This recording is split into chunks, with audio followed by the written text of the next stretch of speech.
chamado que Deus tem para cada um. O que você quer ser quando crescer? Eu perguntei também para os meus filhos, e ouvi muitas vezes essa pergunta, uma pergunta de difícil resposta, que os nossos jovens têm que responder assim, de um ano para o outro, e a chance de errar é muito grande. Então, vamos lá. Na época de Martinho Lutero, a organização social que havia, a sociedade se montava de uma maneira bem interessante. Nós tínhamos o clero, tem essas flechas ali, porque o clero tinha autoridade sobre a nobreza. Vocês sabem, até hoje na Inglaterra, quem coroa o herdeiro, quem coroa a rainha, quem coroa é o arcebispo de Canterbury. Ou seja, o poder do nobre vinha do clero.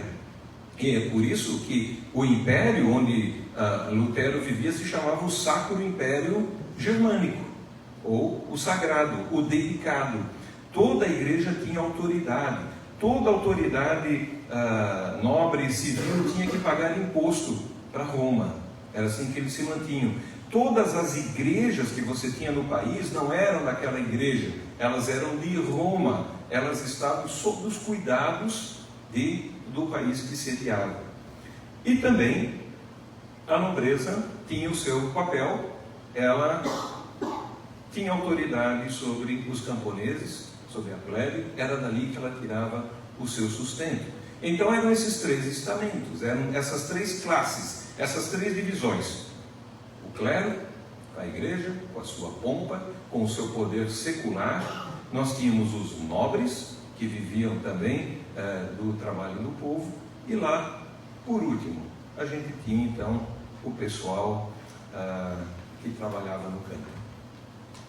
O sistema era feudal naquele tempo, ou seja, o príncipe morava no castelo. Em volta, dentro dos muros do castelo, tinha a igreja, tinha algumas hospedarias e tal, e fora moravam os camponeses então, e ali eles trabalhavam, e ali eles faziam o seu serviço, e a expectativa de vida era o seguinte: se você nasceu na plebe, você vai ser plebe até morrer, você não se tornava nobre. Se você nascia nobre, você podia escolher ir para o clero. E aí era o que os ricos normalmente faziam, era o que os nobres faziam. Separavam 1 ou 2 filhos e enviavam para ser padres, bispos, cardeais e assim por diante. E aí você imagina a mistura que dá. Então, nós tínhamos assim toda uma instrução política a respeito disso. Isso era no tempo do Martinho Lutero. Era assim que funcionava. Agora, se a gente passar ao próximo slide, nós vamos falar um pouquinho sobre a organização social pós-reforma. Porque Lutero, com a força do Evangelho, ele redefiniu todo o modo que a sociedade se estabelecia. Para nós, muitas vezes a gente fala de Martinho Lutero como se ele tivesse sido um reformador religioso, entre aspas, agora eu quero dizer isso, apenas. Mas ele teve influência na língua alemã, ele teve influência na maneira de governar, ele mudou toda a filosofia e a maneira de ser do Ocidente, a partir da palavra de Deus. Então, nós ainda estamos medindo na sociologia, na filosofia, nas ciências modernas, todo o alcance que a reforma teve. Nós olhamos para trás e pensamos, bom, 502 anos, já faz um bom tempo. Para quem estuda história, vocês sabem, isso foi semana passada, é pouco tempo. Mas ele redefiniu de uma maneira que nós ficamos com... Ele tirou o nome clero e deixou como igreja. Ele tirou o nome nobreza e disse que era governo. E ele tirou então a plebe e disse o lar. E ele colocou esses 3 modos de viver em sociedade no mesmo patamar. Não é mais a igreja que manda no governo, não é o governo que manda no lar, mas sim, cada um é chamado e vocacionado para agir dentro de uma dessas esferas do poder. Nós podemos passar? E ele fez isso falando sobre o sacerdócio geral de todos os crentes, né? Aquilo que nós vemos em 1 Pedro, que ele diz Vós, porém, sois nação santa, né? Povo separado, exclusivo de Deus. E ele fez isso através do seu texto A Nobreza Cristã da Nação Alemã, que foi escrito em 1520. 1517 foi quando ele afixou as teses na porta da igreja do castelo de Wittenberg. E em 1520 ele escreve para a nobreza. E Lutero, o raciocínio dele foi o seguinte: bom, vocês são nobres, vocês são batizados, vocês se dizem do Sacro Império Romano, então vocês têm que obedecer à Bíblia. E aí ele faz todo um arrazoado e escreve 26 itens que devem ser mudados na sociedade. É esse escrito, vale a pena. Quem quiser ler, não é uma leitura muito simples, claro, depende da tradução, né? Isso foi escrito há muito tempo, mas, gente, como é atual, como é atual. Olha, eu estava revendo para o nosso encontro hoje à noite isso que o Lutero escreveu, e parece que ele escreveu para Brasília isso. Cabe exatamente. E nós vamos entender por quê. Lutero define que não há hierarquia entre os estamentos. Por quê? Porque o único que pode governar tanto a igreja quanto o governo quanto o lar é Deus. E quando ele diz isso, automaticamente ele tira quem? O Papa. Lutero, ele vai travar uma guerra tão grande como o papado do seu tempo. O Papa era para ele o anticristo. E nós vamos entender. Eu quero aqui deixar meu respeito com os católicos, que, enfim, eu acho que a igreja católica daquele tempo não é mais a igreja católica de hoje. Eles não condenam mais ninguém à fogueira, ao menos não podem, né? Mas não quero ofender ninguém. Quando eu falar de igreja católica, por favor, tenham em mente que eram os católicos daquele tempo, né? Mas ele olhava para o Papa Lutero e ele via um homem que estava assumindo para si um título que não pertencia a homem nenhum, porque ele era o sumo pontífice, e o sumo pontífice significa a ponta mais alta, e ele também se dizia o substituto de Cristo na terra. Além de tudo, ele era infalível. Quando o Papa falava de cátedra, ou seja, de algum documento oficial da igreja, isso até hoje, tá, gente? É a voz de Deus falando. Ainda que, se você juntar os documentos do Vaticano, Deus falou coisas contrárias muitas vezes, porque um Papa disse uma coisa, outro Papa disse outra, né? Aliás, eu gostava muito do Papa Bento XVI, que ninguém gostava, acho que era só eu, o Joseph Ratzinger. Ele era um teólogo muito bom. Se vocês lerem um livro do Joseph Ratzinger, vocês, se não souberem de quem é, vão achar que é evangélico, tenho certeza. O catolicismo europeu é um pouco diferente do catecismo popular aqui na América Latina. Já o Francisco, que é o Papa atual, esse que é o popular, esse eu já não gosto tanto, porque ele não é um teólogo, ele é um padre de paróquia. Então muitas vezes ele quer agradar os seus paroquianos e fala coisas que no outro dia o Vaticano tem que desmentir, né? Fecha esse parênteses aqui. Eu não consigo olhar para nenhuma igreja como uma grande inimiga. Eu vejo os problemas, mas para mim, eu já tenho tanto problema na minha igreja, que ficar achando problema na igreja dos outros não é, a não ser quando vai contra o Evangelho. Aí a gente tem que realmente falar e separar. Mas a única autoridade era Deus, e todo cristão é o seu próprio Papa e governador da sua casa. Significa que você, homem, você tem a responsabilidade de educar a sua mulher e os seus filhos na fé cristã, ler a palavra de Deus com eles, orar com os seus filhos, ensinar a orar, trazer na igreja. Por quê? Porque você é o Papa da sua casa. Eu não sou, entendo também, eu estou dando um monte de desculpa, mas é porque eu não conheço vocês.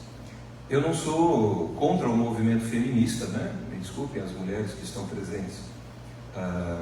Eu acho que o movimento feminista tem algumas agendas que são bem cristãs até, e que a gente tem que defender. Mas eu não consigo, na leitura da Bíblia, entender que homem e mulher são iguais. Iguais em valor? Sim. Iguais em responsabilidades? Não. Porque eu teria que dizer, mulheres, dos homens é cobrado muito mais. Fiquem tranquilas, né?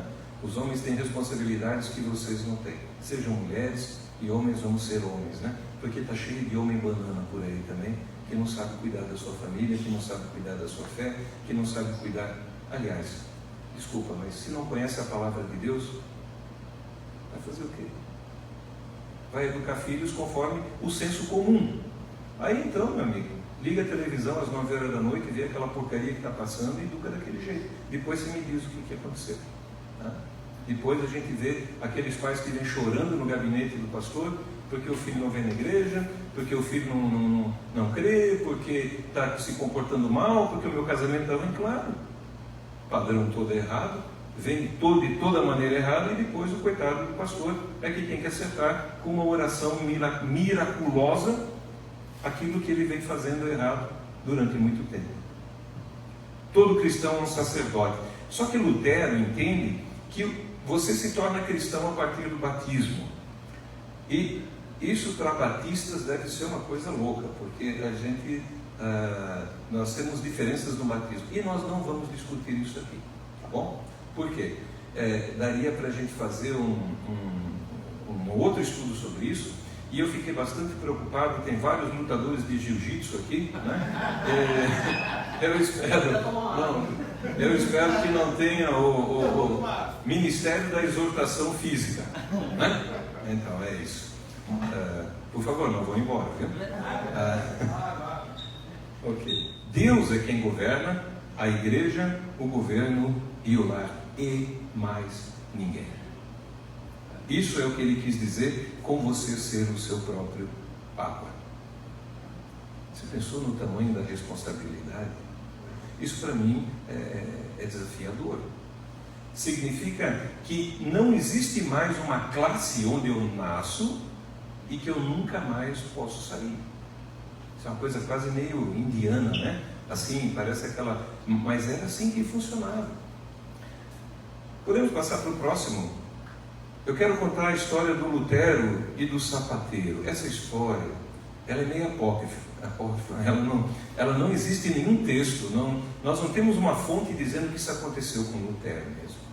Mas, de qualquer maneira, é uma história que mostra bem claramente o pensamento luterano. Então, provavelmente, se não aconteceu com Lutero, mas aconteceu com alguém que entendeu muito bem o pensamento luterano. Porque consta que um sapateiro que estava lá envolto naquele movimento da reforma, vendo as coisas sendo mudar a sociedade, ele faz uma pergunta para o Lutero. E a pergunta é: o que devo fazer para servir a Deus? O que devo fazer para servir a Deus? Qual é a maneira de eu servir a Deus de maneira correta, profunda e, como diriam os calvinistas, para a glória de Deus? Como eu posso espelhar a glória de Deus através da minha vida?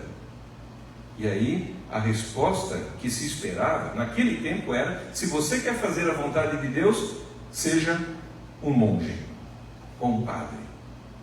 Entre para a igreja.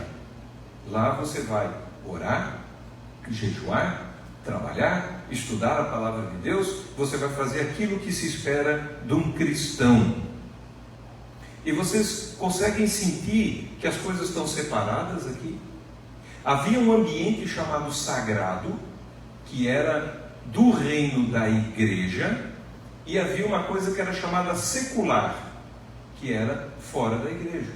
E as pessoas se movimentavam dessas duas maneiras, entre o sagrado e o secular, entre o sagrado e o profano. Eu tinha, então, quando eu estava na igreja, eu estava dentro do ambiente sagrado, e quando eu saía da igreja, eu estava de volta para dentro do bom e velho mundo. E a resposta do Lutero para o sapateiro teria sido: faça bons sapatos e venda-os por um preço justo. Talvez o homem esperava então que Lutero fosse mandá-lo para um convento. O que Lutero dissesse para ele: abandona a sua profissão e vire um servo de Deus. Mas para Lutero, fazer um bom sapato e cobrar um preço justo significava justamente estar servindo a Deus, dentro da sua vocação. Antes de Lutero, havia essa separação que eu falei ali entre o sagrado e o profano. Como é que funcionava o trabalho? O trabalho era assim: a plebe trabalhava para a nobreza trabalhava para o clero, e o clero trabalhava para Deus. E por isso eles mereciam ser sustentados por toda a nobreza e por toda a plebe. Era assim que funcionava. Eu quero mostrar para vocês um desenho. Esse desenho se chama trepalium. Trepalium é uma palavra latina que significa 3 paus. Esses, vocês estão vendo, tem um X, né? Cada um faz um e tem outro na vertical. Isso, o trepalium, na ponta ele tinha uma peça de ferro que servia para trabalhar a terra, mas o uso dele aí, essa coisa feia, é porque ele era um instrumento de tortura. Quando um plebeu fazia alguma coisa errada, ele merecia ser castigado, ele era amarrado no trepalho e lá ele era torturado. De que maneira? Podia-se acender fogo embaixo, ou podia-se cortar alguns pedaços da pele de quem estava amarrado no trepalho, ou ainda podia-se chicotear. O trepalho ficava na praça central do castelo para lembrar a plebe de que esse era o castigo de quem não obedecia. Acontece que essa palavra trepalium, ela acabou sendo chamada de tripalio, e tripaliar, vocês já perceberam, né? No latim, na língua latina, é a raiz do verbo trabalhar. Então o trabalho, na tradição latina, ele tem a ver com tortura. Ou seja, trabalhar é uma tortura. É só para quem precisa ser castigado. E é assim que nós entendemos trabalho. E é assim que se entendia o trabalho no tempo do Martinho Lutero. Pode passar o próximo slide, por favor? Ali tem uma foto do Henrique VIII, uma gravura do Henrique VIII, com a Ana Molenbeek, deve ser do lado. E eu não sei se vocês conseguem ver bem ali embaixo, tem um pulso onde aparecem as veias, né? Trabalho naquele tempo, foi ali que nasceu a expressão sangue azul. Vocês sabem por quê? Porque quem era nobre ou do clero não se expunha ao sol, e era bem branquinho, como os europeus são brancos. Então você conseguia ver pela branqueza deles, pela brancura, você conseguia ver as veias embaixo da pele. Conseguiu ver, irmão? Não? Não, eu também não. Eu sou um pouquinho mais moreninho, também não. Mas o Valmir vai conseguir. Ele é bem alemãozinho, né? Então, quando olhava as veias, dizia, não, esse tem sangue azul. E dos camponeses não dava para ver. Por quê?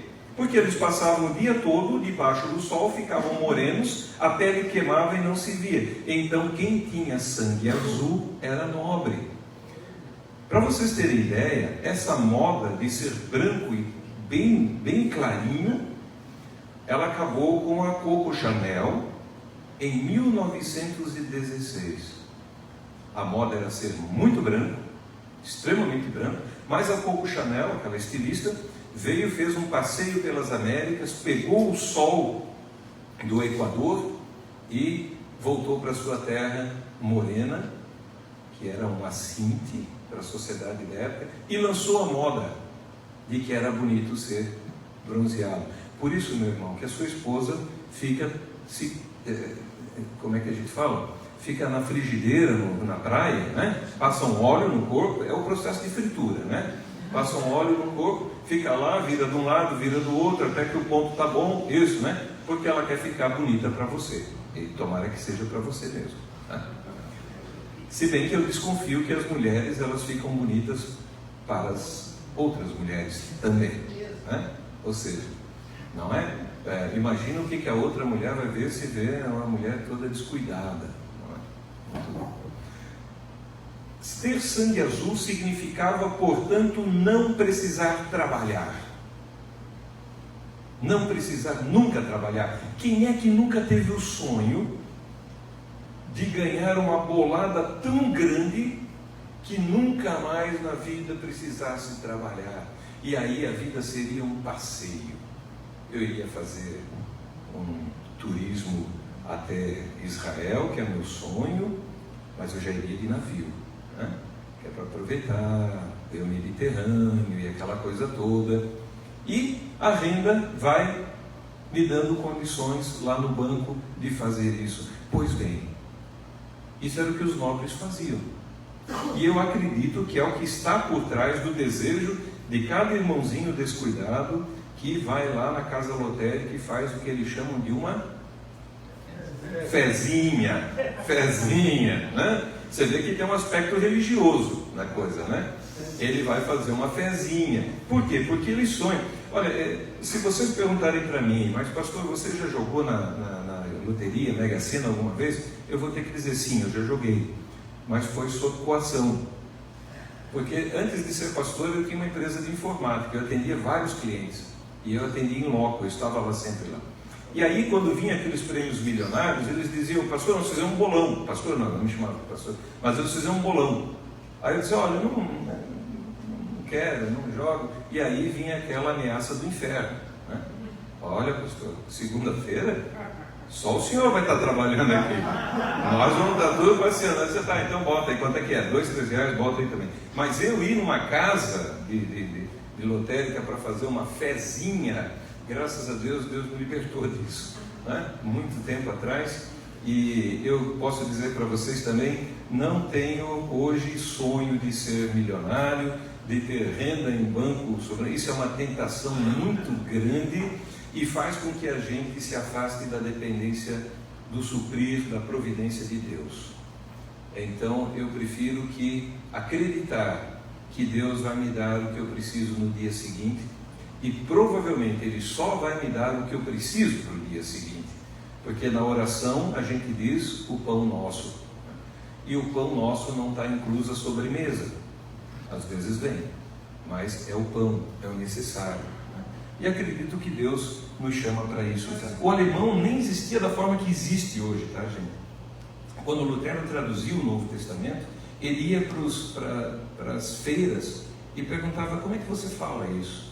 Um tinha um dialeto, outro tinha outro dialeto e tal, e ele foi criando uma nova língua. Por isso ele é chamado o pai da linguística da Alemanha. E ele foi criando o que hoje a gente aperfeiçoa e chama do alemão correto. Para quem entende um pouquinho de alemão, é o Hochdeutsch, né? Que virou oficial na Alemanha toda. Mas quem é alemão sabe, você anda 10 quilômetros de carro, chega numa outra vila e eles não entendem o que você fala, a não ser que você fale o Hochdeutsch, que é falado na Alemanha toda. Tem vários dialetos, é bem diferente no Brasil. No Brasil você vai de norte a sul, leste a oeste, todo mundo fala português, né? Com algumas coisas diferentes. Por exemplo, em Minas, tudo virou trem, né? Eu não sei de onde que veio isso, né? Que é o trembão. E você vai ter alguns regionalismos grandes, mas todo mundo fala a mesma coisa. Bom, Lutero traduz a palavra klesis como vocação, beruf, ele chama. E a palavra beruf, ela tem a ver com chamado. Quando Deus faz um chamado, no latim ele traduziu como vocare. Vocare vem de voz, alguma coisa que te chama. Ou como em inglês eu chamaria calling, um chamado de Deus. E por trás da concepção de trabalho para Lutero está o beruf. Deus te chama para ser algum profissional nesse mundo. E de que maneira? Pode ser sapateiro, pode ser pedreiro, pode ser um chamado de Deus para você, mas o chamado de Deus sempre vai ser para servir ao mundo da mesma maneira que Cristo serviu e veio e deu a sua vida.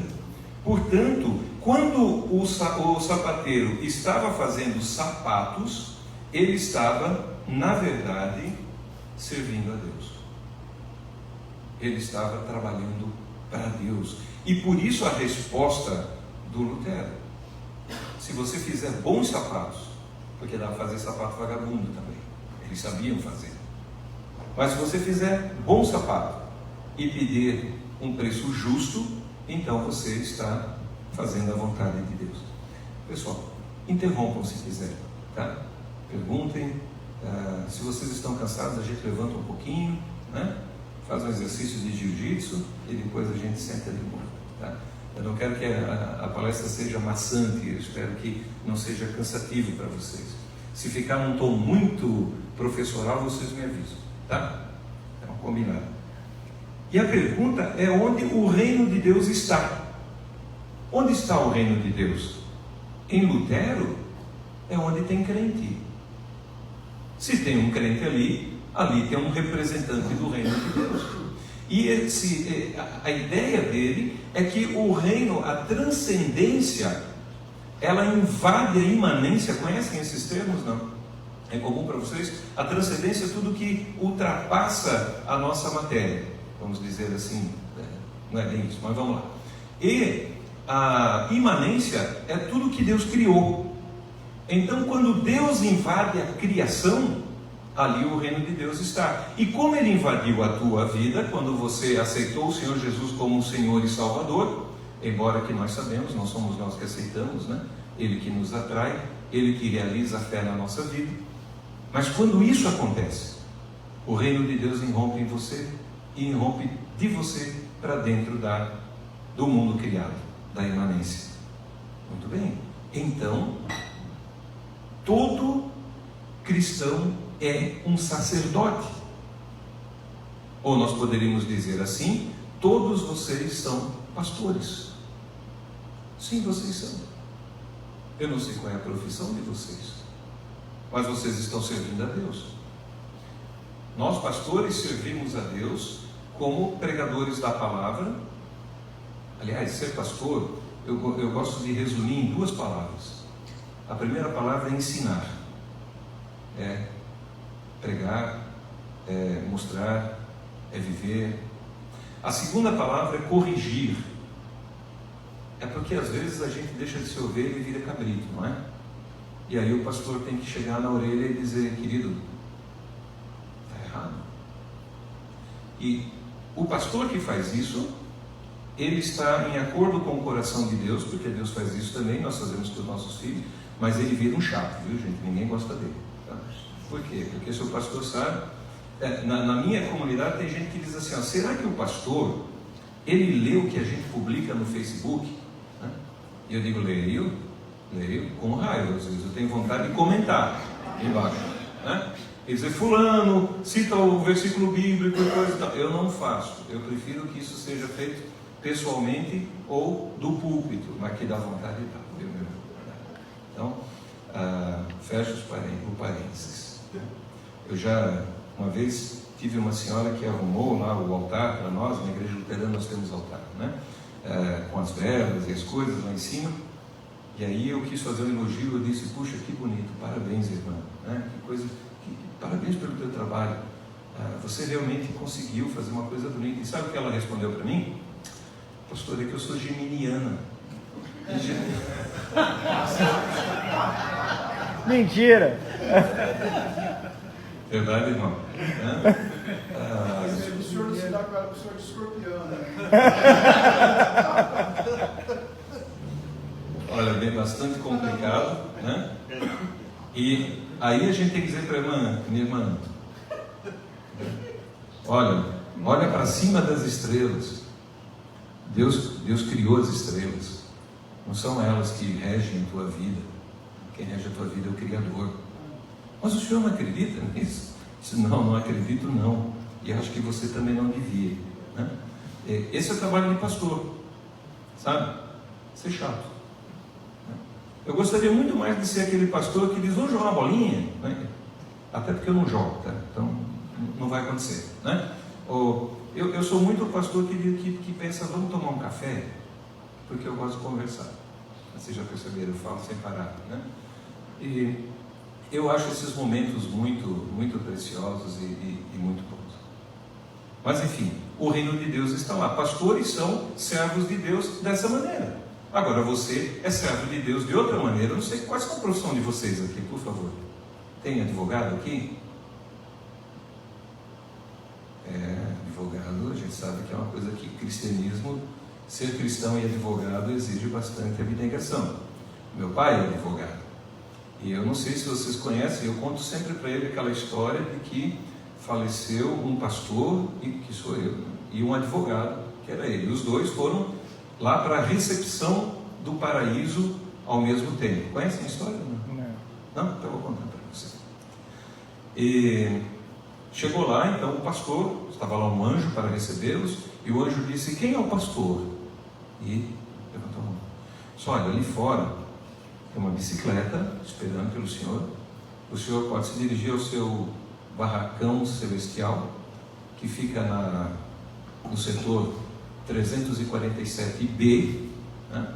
E lá tem um quarto de sala reservado para o senhor no paraíso. Tá bom, o pastor disse. Quem é o advogado? Ele disse. O advogado levantou a mão e disse: bom, lá fora tem uma limusine esperando o senhor, e ela vai conduzi-lo à sua mansão celestial, que fica no lago do paraíso, perto da árvore da vida, né, construída de ouro e pedras. O pastor disse: espera aí, tem uma coisa errada aí. Não estou entendendo. Eu sou pastor, dediquei minha vida a Jesus lá na terra. Pô, sofri um monte, né? A minha igreja não era uma igreja fácil. Chego aqui e ganho uma bicicleta e um barraco. Aí vem o advogado, tem limusine, tem mansão no lado. Aí o anjo disse para ele: querido pastor, nós temos muitos aqui. Advogado é o primeiro que aparece. E vocês podem imaginar a alegria do meu pai quando ouve essa história, sempre que a gente se junta, né? E ele diz: não é bem assim. E eu tenho que dizer para ele assim: também João diz que Jesus é advogado, então tá tudo bem, pai. Muito bem, só que para ser sacerdote, você precisa dominar a palavra de Deus. E como que era a situação no tempo de Lutero? Primeiro, a Bíblia era só para quem dominava o latim, que era a versão da Vulgata. Ou então, quem conhecesse os idiomas originais da Bíblia, o grego e o hebraico. O povo, se você era plebeu, você não estudava, meu amigo. Isso era para os nobres, os homens e para o clero. Lutero diz: olha, ninguém consegue ser papa, ninguém consegue ser sacerdote se não conhece a palavra de Deus. E ele vai traduzir o Novo Testamento. Em 2 anos ele traduz todo o Novo Testamento para o alemão. E aí vocês sabem, pela graça de Deus, já existia a prensa de Gutenberg, e deu para imprimir e espalhar por toda a Alemanha. Todo mundo podia ter. Mas ele manda uma carta para os nobres dizendo: vocês têm que fazer escolas. E todos os cidadãos têm que ir para a escola. Os plebeus têm que estudar. E as meninas também. Não só os rapazes. Daí que vem o costume. Quem conhece ambientes rurais, se estudava até que série, mais ou menos? Quarta série. Era o suficiente para aprender a ler. Tá? Você já podia ler. Sabe onde é que nasceram as escolas? No Brasil e em todo o mundo?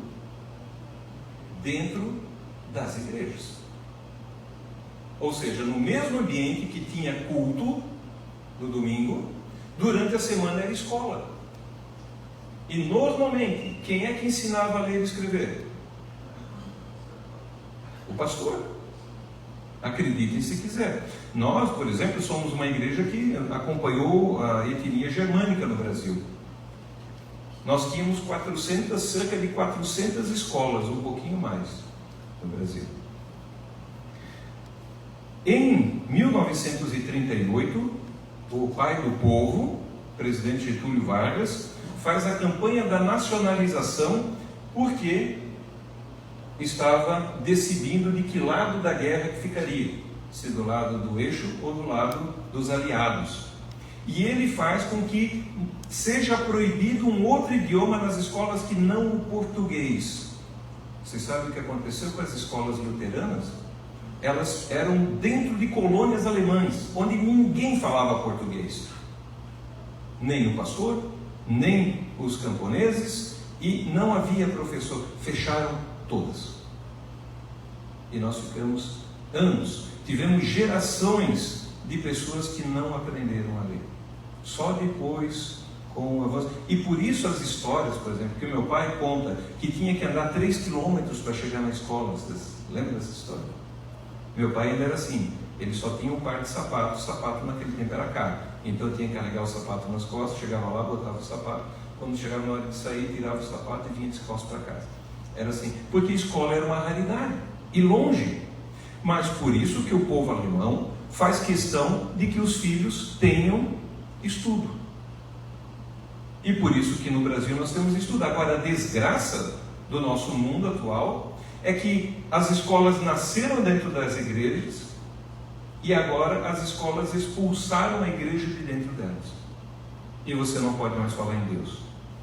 E você não pode mais ter uma cruz. E você não pode mais ter oração, porque vai ofender a religião ou o ateísmo, a laicidade do Estado ou da outra pessoa. E aí, quando acontece que alguém lá, como aquele rapaz, infelizmente, eu lamento, mas em Suzano, entra e mata todo mundo, nós perguntamos daí, onde está Deus? Que permitiu isso? Nós os expulsamos, acho que foi a filha do Billy Graham, a Ruth Graham, que inclusive deu uma entrevista falando isso, deve estar no YouTube, eu aconselho que leiam isso, né? Então, começa a criar, dentro da reforma, as escolas. E com as escolas, começa a ter consequências. Aquele rapaz que achou que ia ser camponês a vida inteira, de repente ele pensa, não, eu posso negociar também. E começa a surgir o quê? Os pequenos burgueses, que não eram nobres, mas também não eram camponeses, e começa a haver um movimento social das classes. Eu posso ser um pastor, eu posso ser um político, eu posso ser um jurista, e eu posso ser também um burguês, ou posso trabalhar na terra. E de repente eu tenho a liberdade para escolher, e tudo que eu faço é serviço a Deus. Isso tem que ficar bem claro. A profissão faz parte do sacerdócio geral de todos os crentes. Servir a Deus na sua profissão é o que você faz todo dia. E aí isso muda a minha concepção de trabalho. Porque nós brasileiros, nós somos assim, né? Quando começa a tocar a música do Fantástico, né? Domingo de noite, aí eu começo a pensar, amanhã é segunda. O pastor não pensa, porque segunda é dia que ele descansa. Mas amanhã é segunda, pai, eu tenho que ir para aquele trabalho de novo. Porque eu penso no trabalho como o quê? Trabalho. Lá vou eu para a tortura. Lá vou eu para a praça de novo ser torturado. Lá vou eu ser explorado, fazer esse trabalho. E eu não penso, Senhor, amanhã eu vou te servir no meu trabalho. Percebe o orgulho que dá? Você dizer, cara, hoje eu trabalhei lá, eu montei uma peça lá na linha de produção, e olha, estava linda, porque eu fiz para Deus. Ele merece. A maneira que os protestantes, e aqui eu tenho que dizer, calvinistas, né, lidavam com o dinheiro e o trabalho. E ele conseguia ver que havia uma distância muito grande entre o que se considerava trabalho no Oriente e nos países latinos e do que os protestantes, ele na Alemanha, o pessoal na Noruega, Dinamarca e também nos Estados Unidos, como que eles lidavam com a questão do capitalismo. E ele escreve suas conclusões num livro que é a leitura obrigatória em qualquer curso de administração e economia, né, Romero? Acho que você teve que ler, né? Que é a Ética Protestante e o Espírito do Capitalismo, que foi escrito entre 1906 e 1920. E o que ele percebeu dos trabalhadores é que o Ocidente era mais próspero do que o Oriente. Ele percebeu que a ética calvinista e capitalista fazia com que o país fosse mais próspero.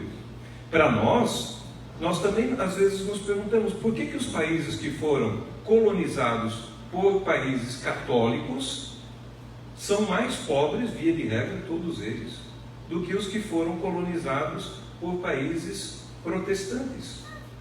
Por que nós não seguimos o exemplo do norte? O que nos distancia tanto? Por que a corrupção? Por que o Brasil está do jeito que está? Ora, ele entendeu o seguinte: o trabalhador protestante, quando ele trabalha para Deus. E o lucro que ele obtém é bênção. Ele tira o seu sustento do seu trabalho. E aí, ele vai entender o seguinte: bom, se eu posso prestar serviço, deixa eu dizer como isso funcionava na prática. Eu tinha 10 vizinhos lá, nós tínhamos um rio que cortava as nossas terras, e eu sabia como fazer moinho para moer o trigo, para fazer farinha, por exemplo. Os meus vizinhos não sabiam.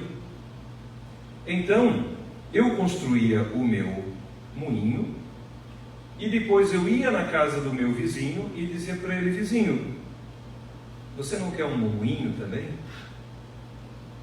Eu quero, é o meu sonho. Eu tenho sonho, mas só eu não sei como fazer, eu não entendo desses cálculos. Vocês sabem que precisa calcular certinho a engrenagem do moinho, senão não funciona, né? Tem que entender de matemática. E aí ele dizia: não, eu sei, faz o seguinte, você junta o pessoal, eu vou te dar a lista do material que você precisa, enquanto a gente faz, você me paga um pouco depois com a farinha que você produzir. E ele ia lá e fazia, e ele ganhava um lucro em cima da farinha que foi produzida. Com esse lucro, ele ia no outro vizinho e dizia: vizinho, nós agora já temos 2 moinhos, você percebe? Ele estava servindo a Deus, servindo ao seu vizinho. Nós pensaríamos o seguinte: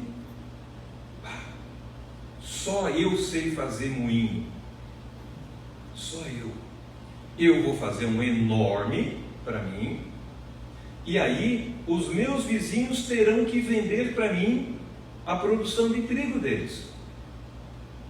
E sabe onde que vai chegar isso? Aí eu vou ter que fazer silos maiores, armazéns maiores, encher todos eles, e quando eles estiverem completamente cheios, eu poderia dizer: agora descansa minha alma, tu tens para anos, vai aproveitar a vida. E vocês sabem o que Jesus disse para esse homem, né? Tolo, essa noite vão te pedir a alma, e aí? O que vai ser de você? Então ele ia fazendo isso, dali nascia a economia. O que acontecia se, por exemplo, o cara que fazia os moinhos, de repente ganhasse muito dinheiro? Puxa vida, eu estou fazendo moinho adoidado, agora eu já tenho 10 funcionários me ajudando, nem precisa mais dos outros. Eu já tenho uma madeireira que tira madeira para fazer isso, e eu estou ganhando muito dinheiro mesmo. Sabe o que a ética protestante calvinista dizia? Bom, agora você tem que servir a Deus com o teu dinheiro. Eu acho que o problema de Adão, o baiano, foi ter casado com a Eva, alemã. Você acha que a Eva era alemã? Olha, eu não vou fazer conjecturas, porque os luteranos têm certeza que todo personagem bíblico é alemão. Eu não vou aqui discutir com amigos, tá? Tem uns melhorzinhos, uns piorzinhos, mas são todos germânicos. Então, bom, fecha o parênteses, né? Da Eva, né? Olha, só que a gente tem que dizer uma coisa: eu sou obrigado a defender as mulheres. Quando Eva é enganada pela serpente e ela come do fruto da árvore do conhecimento do bem e do mal, depois ela leva para o Adão quer ser igual a Deus, ele come também. Depois os dois se escondem, porque chegou na hora que Deus vinha para tomar um cafezinho, né, no final da tarde, e aí os dois se escondem. Quem é que Deus chama a responsabilidade? Adão. Adão, onde é que tu estás? Por que ele não chamou Eva? Sabia, né? Ele sabia. Porque a Eva é responsabilidade do Adão. Assim como a tua esposa é tua responsabilidade, você responde por ele. Então, e assim o apóstolo Paulo entendia também. Quando ele escreve Romanos, ele diz: assim como por um homem entrou o pecado no mundo, também por um homem, né, a redenção e toda aquela questão. Então, a gente gosta de botar a culpa na Eva, né? O Adão foi o primeiro. Primeiro ele olhou a Eva quando ela veio, olhou para ela e disse: Senhor, isso é bom demais. Isso é carne da minha carne, sangue do meu sangue, osso dos meus ossos. Era tudo o que eu queria da vida. E até imagino ele chegando para Eva e dizendo: oi, você vem sempre por aqui. Aí depois que acontece o problema, o que o Adão faz? Quem é que me deu? Eu nem pedi. Tu que inventasse esse negócio de mulher, né? Porque em última análise, de quem era a culpa? De Deus. Não é o que nós dizemos ainda até hoje? Por que Deus deixou aquela árvore lá dentro? Não era tão fácil de ter tirado? Nós botamos a culpa em quem? Em Deus. Sempre assim. Nós não somos muito diferentes. Bom, e nós estamos falando de trabalho. Então, quando eu ganhava muito dinheiro, eu tinha que construir uma escola. Por quê? Porque eu preciso ajudar a sociedade. Eu só tenho dignidade se eu sirvo ao meu próximo, ao mundo. É assim que o trabalho funciona. E se eu fizesse uma escola e eu ainda ganhasse muito dinheiro, eu tinha que fazer um hospital. E eu tinha que fazer uma represa. Vocês percebem isso na cultura americana, por exemplo? Quando alguém morre, né? A herança fica para quem? Bill Gates, que é um dos homens mais ricos do mundo, já deixou no seu testamento que para cada filho ele deixará 20 milhões de dólares. São 2 filhos, um casal. 20 milhões de dólares para um homem que tem uma fortuna que está na casa dos bilhões, não é nada, é troco.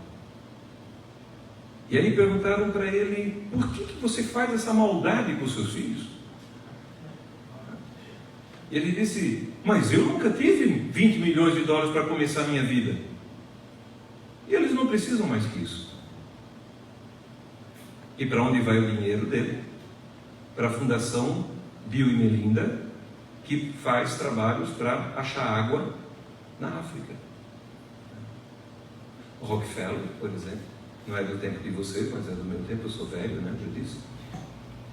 Eu era criança quando ainda ouvia falar do Rockefeller, já havia falecido, mas ele deixou a sua fortuna toda para caridade. As grandes universidades americanas, Harvard, Stanford e assim por diante, recebem doações e doações em vida e em morte. Por quê? Porque o meu dinheiro não é para ser guardado, o dinheiro é para ser servido. Então eu não posso ser rico. Se eu acumular aqui para mim, na minha conta, eu estou pecando contra o Deus que me deu esse dinheiro. E aí que a gente percebe que a riqueza é, antes de tudo, uma provação e não uma bênção. Por favor, se vocês já ouviram falar em teologia da prosperidade, vocês já se livraram disso? Por favor. Se isso nasceu dentro do inferno e veio para dentro das igrejas. Nós temos um Senhor que disse: eu não tenho onde reclinar a cabeça. E a gente acha que ser abençoado por Deus é ter uma casa maravilhosa, porque o nosso Pai é o dono do mundo, não é? Porque Abraão foi muito enriquecido, porque Salomão você quer trocar com a vida deles? Você aceitaria ser Abraão? Sai da tua terra com a mão na frente e para trás, espera a promessa de Deus por 25 anos, faz aquelas tolices todas que o Abraão fez. Você quer trocar com ele? Você quer trocar com Davi?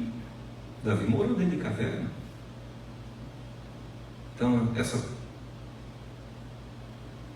eu não quero usar o nome, mas essa teologia, essa falsa, essa heresia que surgiu dentro da igreja, principalmente nos anos 90 e 2000, isso tem que ser combatido como que é, uma grande mentira. E é por isso, por esse sentimento de que o dinheiro acumulado é bênção, que as pessoas vão nas igrejas pedir sexta-feira da vitória financeira, né? Da prosperidade. Eu mesmo tive a desfaçatez de ouvir um testemunho do irmão dizendo o seguinte: eu fui lá naquela igreja, o pastor, comprei do pastor uma cartinha lá, um cartão que tinha, que eu sou dizimista e coisa e tal. Pastor, eu devia tanto no banco. O senhor sabe o que eu fiz? De noite o banco estava fechado, eu peguei esse papelzinho. Eu fui lá na frente da porta e passei assim. No outro dia, quando eu voltei lá, chamei meu gerente e disse: quanto é que eu estou devendo aí? Nada, ele disse. Eu olhei e disse: isso é mentira. Não, o senhor não acredita nos milagres de Deus? Você acredita? Não, eu acredito. Acredito nos milagres de Deus, não acredita, é mentiroso.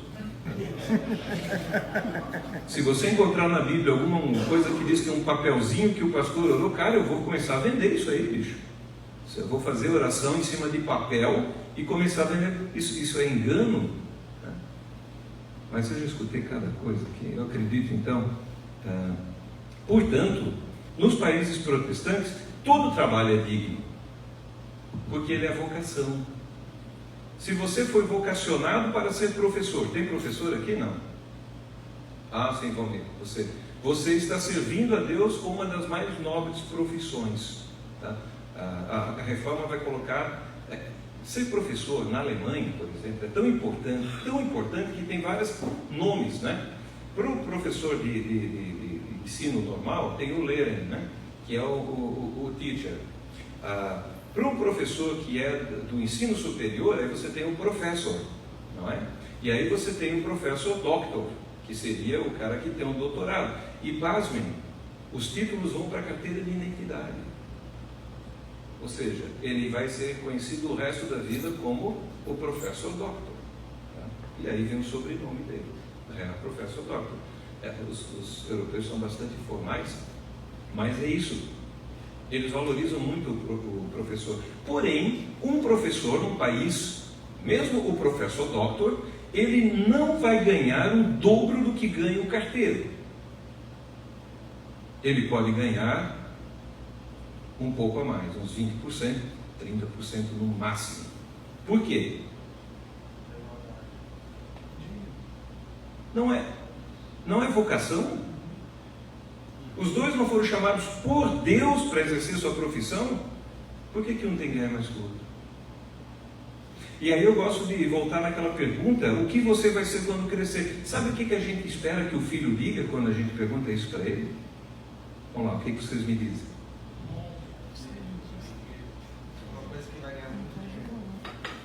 É isso aí. Nós pensamos no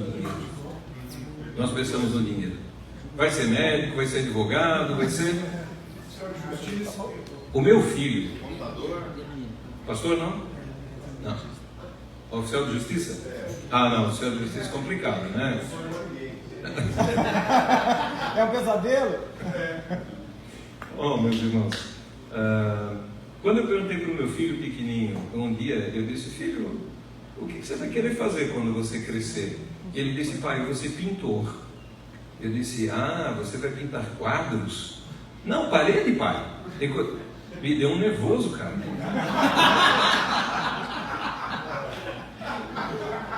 E eu pensei: mas eu estou pagando a escola para esse moleque?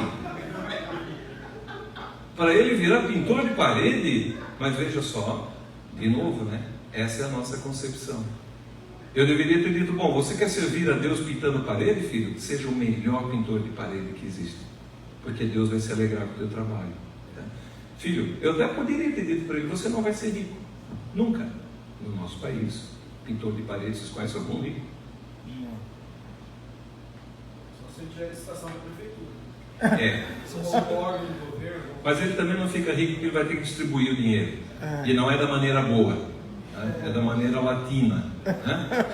Então, mas o que acontece? Entende?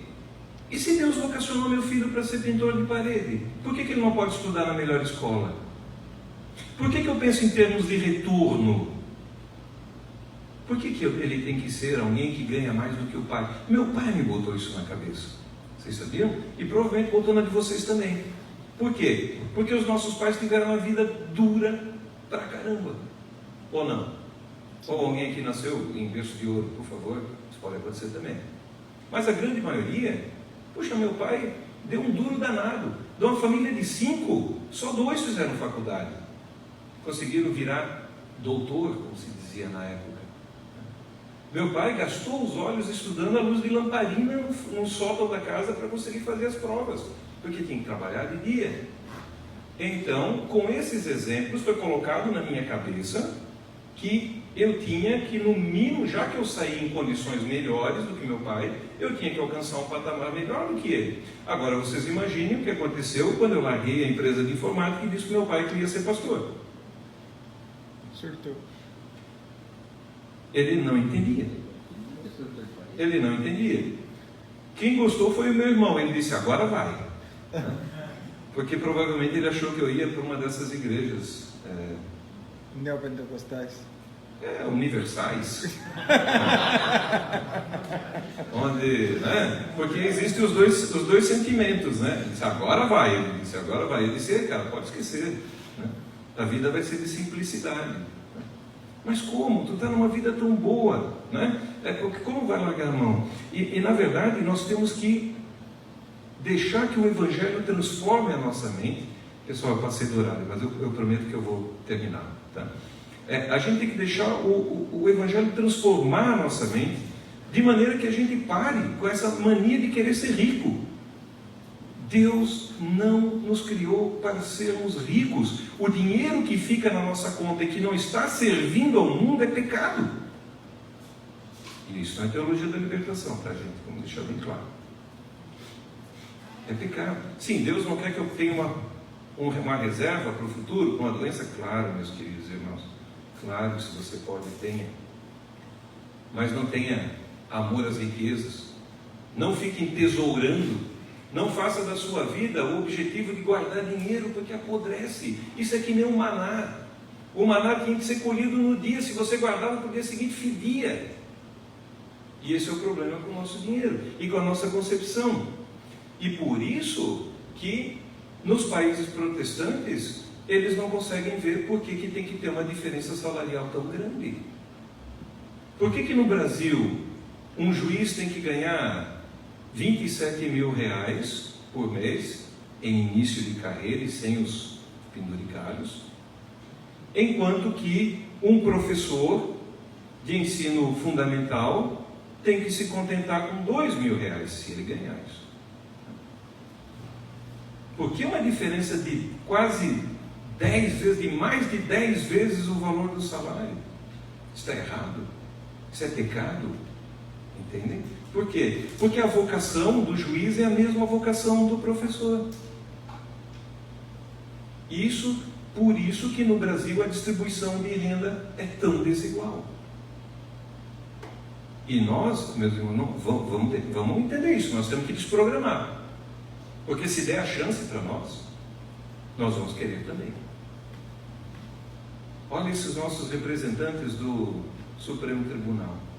Vocês viram o show de horrores lá, né?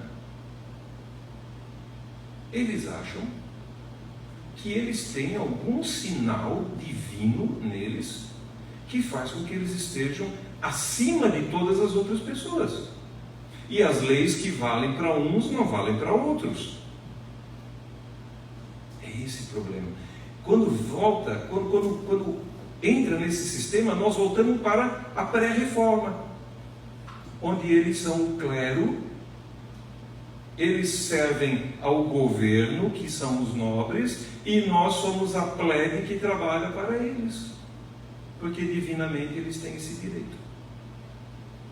Foi com isso justamente que a reforma rompeu. Mas vamos lembrar, nós somos colonizados por quem? Por quem nós fomos colonizados? Portugal. E Portugal era um país o quê? Católico. É a tradição. Deixa eu adiantar aqui rapidamente. Vamos voltar ao sapateiro. Faça bons sapatos. Naquele tempo era artesanal, tá? Depois veio a Revolução Industrial. Henry Ford, por exemplo, achava que ele conseguiria... Por que ele criou a linha de produção do Henry Ford? Porque ele conseguiria fazer um carro em menor tempo e por um preço mais baixo. Só que na cabeça do Henry Ford, para quem que eles estavam fabricando os automóveis? O operário tinha que ser capaz de comprar o carro que ele fazia. Senão não tinha sentido. Na cabeça do Henry Ford foi assim. Agora, em algum momento, nasce o maravilhoso mundo do consumo, onde eu não faço mais bons sapatos, porque senão eles vão durar muito. E aí eu vou demorar para vender um monte de sapato. E se o cálculo que eu faço é o seguinte, eu tenho que vender 10 sapatos por mês para eu ter um dinheiro bom. Mas você não precisa de 10 sapatos. Quem é que aqui consome tudo isso? Bom, desculpe, senhoras, né? Eu me lembro quando caiu o governo do Ferdinand Marcos nas Filipinas, talvez vocês lembrem disso. E aí quando invadiram lá o castelo, a Imelda Marcos, ela tinha um closet na casa dela com 600 pares de sapato. E o povo passava fome. E aí eu cheguei para minha esposa e disse, você acredita que foram na casa e ela tem 600? Que legal, ela disse.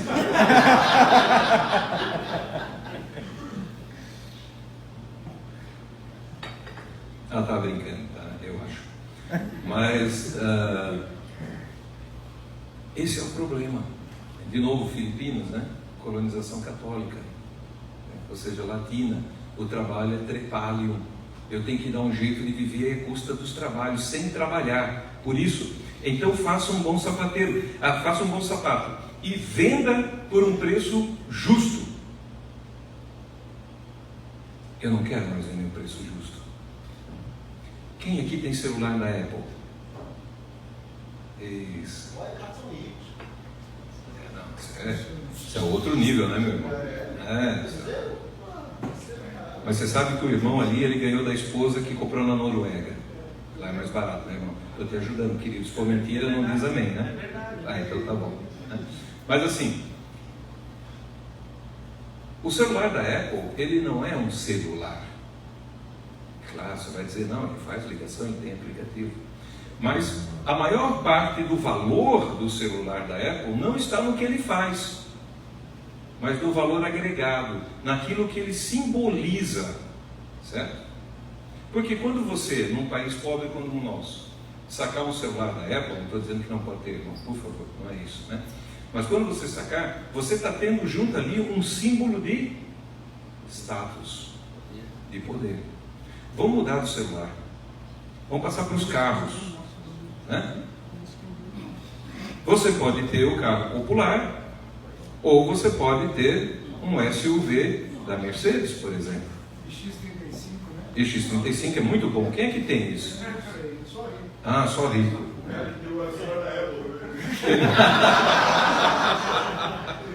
Meu irmão, assim, sabe, irmão?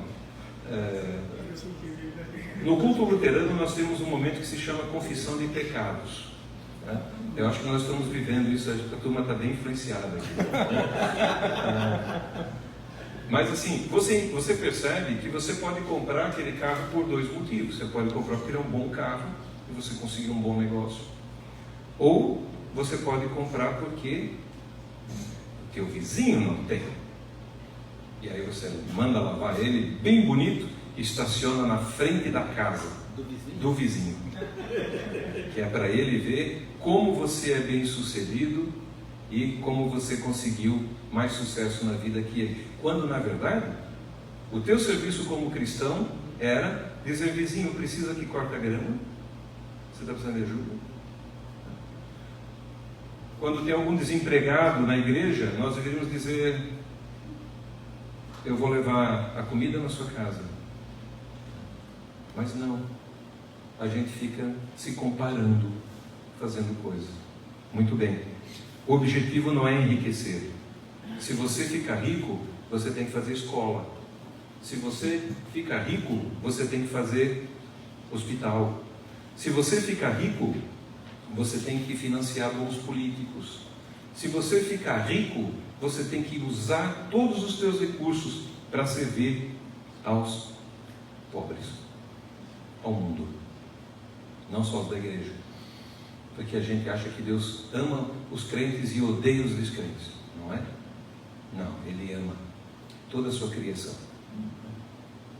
Por isso nós entendemos quando aquela vez perguntaram para Lutero: o que você faria se soubesse que o mundo acabaria amanhã? Você sabe, ele respondeu: eu plantaria uma macieira. Por quê? Porque trabalhando, mesmo que o mundo acabasse amanhã, fazendo o trabalho, ele estava semeando para o reino de Deus. E ele também nunca acreditou que Deus ia destruir tudo e fazer uma nova terra. Ele sempre acreditou que Deus ia restaurar o paraíso, já que nós fomos expulsos. O Romanos 8 diz que todo o universo sofreu, né, com a queda, e então a macieira continuaria fazendo parte da boa criação de Deus, só que regenerada no novo universo. Quando eu fui pastor em Brasília, no meu período, eu estava fazendo o período que o pastor Cassandro estava fazendo, né? Esse período que a gente chamava, lá na minha igreja chama vicariato, tem umas siglas e tal, que é o período que a gente fica acompanhado por outro pastor, até que o cara diz: não, é meia boca, mas vai, né? Então eu estava em Brasília, e o que eu achei de engraçado em Brasília era o seguinte: todo mundo na igreja vinha com roupa de marca. Bom, eu sou natural de Brusque, Santa Catarina, que é um lugar que produz sua própria roupa a preço muito bom. Eu nunca me preocupei em usar roupa. As roupas de marca que eu tenho foram todas ganhas, porque eu como um bom brusquense, eu não consigo entrar numa loja da Lacoste e comprar por R$350 uma camisa da mesma qualidade que eu compro por 55 lá na minha cidade. Então eu prefiro comprar 6 camisas. Ok. Mas eu percebia na nossa comunidade, todo mundo vinha com aquelas marcas que a gente sabe, né? Ralph Lauren e essas caras. E aí eu descobri uma coisa em Brasília. Claro, os salários são altos por causa do funcionalismo e tal, mas existe uma coisa chamada brechó. Já ouviram falar? E tem brechós especializados, só aceitam roupa de segunda mão que seja dessas marcas. Só que o preço de uma calça, ainda assim, mesmo que seja no brechó, e é uma calça de marca, é caro demais. Ainda mais que o pastor que estava lá no comecinho da sua vida. Eu nunca gostei de comprar usada, porque por aquele preço eu comprava 2 novas lá em Brusque, na cidade onde eu nasci. Mas eles compravam. Por quê? Porque eles não podiam vir com uma roupa sem marca e sentar do lado do irmão que está com a roupa de marca, porque se sente menos. E aí a gente vê como o pecado pode ser estrutural, né? Como ele pode estar arraigado nas ideias, nos pensamentos. Isso de querer aparentar. Quantos empresários ostentam um patrimônio que não é deles? Normalmente é do banco, né? Não é assim? Alguns não conseguem dormir porque não sabem absolutamente. Vocês conhecem a história do Jacó, que devia para a história dos judeus, tá? Mas não é assim, não é, por favor. Mas diz que o Jacó devia para o Yosef, né? E era de madrugada, a mulher acordou e o Jacó acordado que nem uma coruja do lado. E ela disse: Jacó, por que você não vai dormir? Eu não consigo, ele disse. Amanhã eu tenho que pagar R$200 mil para o Yosef e eu não tenho dinheiro. Aí a mulher disse: tens o número do Yosef? Tenho. Ela pegou o telefone, ligou para o Yosef e disse: Yosef, desculpa te acordar essa hora, mas é que o meu marido, Jacó, está te devendo R$200 mil, tá? Ele não vai pagar. Boa noite. Ela disse, agora você pode dormir, quem não vai dormir é ele. O garoto que quer ser lixeiro, coletor de... não pode mais dizer lixeiro, tá, gente? É coletor de lixo. Não, o gari varre as ruas. O coletor de lixo é aquele que recolhe e bota no caminhão, sabe? É como um cego. Você não pode mais falar cego, meu irmão. É um deficiente visual. Ele continua cego, mas vocês sabem onde eu quero chegar, né? O tal do politicamente, né?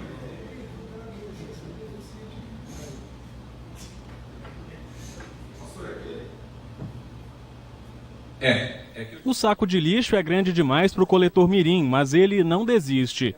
Todo dia de manhã, o pequeno Davi tem uma tarefa. O menino de 3 anos adora ajudar a recolher o que a família vai jogar fora e coloca na porta de casa para facilitar o trabalho dos coletores. Ele é fã do pessoal que trabalha na coleta de lixo em Pará de Minas. Eles são o que, seu? Amigões. Por quê? Porque eu gosto deles. A admiração começou quando ele tinha pouco mais de 1 ano. Ele sempre quis correr atrás do caminhão, acha interessante. Às vezes a gente está em outra rua, ele quer correr atrás dos meninos quando vem, desde bem novinho. Davi tem até uniforme especial. Ele ganhou botas, calça, blusa e ainda luvas, iguais às usadas pelos coletores. E tem também boné personalizado. Por que você gosta deles? Porque eu fico doidinho para correr atrás deles. Por que, Davi? Porque eu gosto. Até na escolinha, Davi só fala da admiração pelos coletores. Da hora do caminhão de lixo passar, Davi fica inquieto, não tira o olho da esquina. E quando os coletores chegam, olha a alegria dele. Davi coloca os sacos de lixo no caminhão e corre de um lado para o outro, sempre animado por estar perto dos amigos. Quando eu era mais novo, eu costumava correr atrás do caminhão para pedir brinquedos, essas coisas. E quando eu vejo assim um menino assim pequeno que é vestindo a roupa do caminhão de lixo, para mim eu fico muito feliz. A amizade entre Davi e os coletores é tão grande que às vezes até dá uma voltinha com o pessoal do caminhão. O Davi faz 4 anos no mês que vem e a família tinha programado uma festa com um tema que as crianças costumam gostar muito, desenhos animados. Mas aí, depois de muita insistência e mesmo com quase tudo pronto, os planos tiveram que ser alterados, porque o pequeno fez questão de mudar a decoração. Agora, nas mesas dos convidados, não vão faltar caminhões de lixo e bonequinhos vestidos de coletores. Igor trabalhou na coleta de lixo por quase 1 ano e sempre passava na porta da casa do Davi. A admiração do menino pelo trabalho dele era tão grande que Igor se tornou amigo da família. Às vezes a gente saía da empresa já pensando em passar nesse lugar aqui, nessa rota, na rua da casa dele, para a gente ver ele, para fazer a alegria dele e da gente também. Mesmo com apenas 3 anos, Davi já sabe o que quer para o futuro. Coletor de lixo. Por quê? Porque eu quero. Desde pequenininho a gente vê que ele percebe que todo trabalho é digno. Onde vê os meninos ele fica gritando, chamando, até chora quando não vê. Para mim é motivo de muito orgulho. Tem muitas críticas, mas para mim como mãe eu fico muito feliz. Essa mãe fez uma roupa de lixeiro para o filho. Você faria para o seu filho? Botou a roupa de lixeiro nele. Leva o saco lá na frente. Coletor, desculpa. Coletor de lixo. Que continua sendo lixeiro, mas o coletor de lixo, ok. Mas ela faz a roupa para ele, leva lá, deixa o menino viver a vocação dele. Gente, por que o lixeiro, o coletor de lixo, por que ele tem que ser inferior ao doutor? O trabalho dele não é trabalho para Deus. Ele não foi vocacionado para isso. Ele não foi chamado para isso. Por que ele tem que ser um cidadão de segunda? Se o teu filho quisesse ser coletor de lixo, você faria roupinha para ele? Ou você iria comprar para ele talvez um kit de primeiros socorros? Vai brincar com isso aí, meu filho, usa o estetoscópio. Né? Pega essa régua, vai desenhar uma planta baixa. Será que você ia sair de mão dada com o teu filho pela rua, com ele vestido de lixeiro, coletor. É essa a mentalidade que Deus quer mudar. E o nosso país não vai ser um país melhor enquanto nós não entendermos que toda profissão ela é digna em si mesma, independente do tanto que teve que investir para se formar, independente do valor que vai agregar no final do mês, independente do status que tem no final do mês, mas ela é digna porque ele está sendo um sacerdote de Deus para esse mundo, espelhando o que? A glória de Deus para aqueles que estão em volta de nós. Portanto, cada um permaneça e exerça a sua vocação conforme Deus o chamou, e que assim Deus abençoe a cada um de nós. Amém.